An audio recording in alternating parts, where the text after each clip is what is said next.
was another instance back. This is in the Boston conference, Diablo conference, when Vish created the DevStack tool. And so just to set the contrast, at that conference, Dell had flown in a rack of servers, mini rack, and we were in the hall demonstrating fully autonomous OpenStack installs on a rack of servers. Took about an hour. No, it's less than that, 15 minutes to get a full rack up and running. And so I'm running around showing people, hey, look, we've made it super easy for you to install OpenStack with a click of a button. It's great. And Vish and I were Vish is one of the early core developers. And he gets in the elevator with me and he opens up his laptop and says, Rob, I got to show you this. I have this thing called DevStack, and it's a one machine install of OpenStack. And it was running in Vagrant, and he was like, and now developers can install OpenStack without any of the extra infrastructure. I'm like, you realize I just automated all that 5 machine bring up stuff. He says, I know, it's way too much stuff. Just this, developers are going to love it.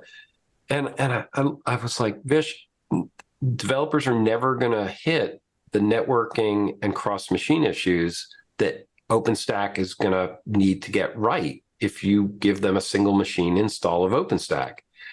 And he's like, yeah, but it's going to take too much time. I just need to have it all work on my laptop. And that was a seminal moment where I was, you were asking about times when I watched OpenStack sort of journey into one path. The advent of DevStack, which is very developer friendly, literally undermines the developer's ability to expose and find multi-machine operational issues. And there is no useful OpenStack that's not a multi-machine OpenStack. That's maybe too broad, but OpenStack is a multi-machine architecture system, and sometimes if you're not careful, you collapse out the thing that you actually need to be troubleshooting. I personally think that the reliance on DevStack actually set OpenStack back about 2 or 3 years in progress, because it meant that developers could move very quickly without hitting issues that would be easy to diagnose and find if they were front and center all the time.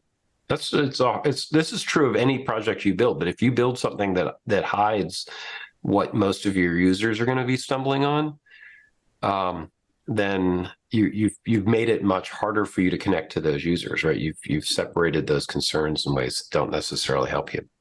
So. Yeah. But didn't things ultimately get shook out as they were doing the integration testing? I know that there were some pretty hefty clusters of machines that were doing OpenStack testing, and the whole concept of Zool and the whole point of bringing all that up.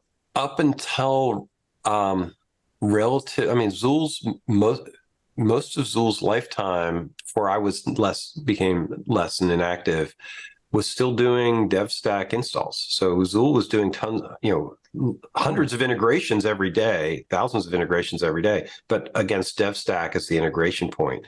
I don't have any idea when we're actually building multi-server integration tests. And what you could argue is I don't need, my first pass should be as fast as it possibly can be, and that's great, and that's true.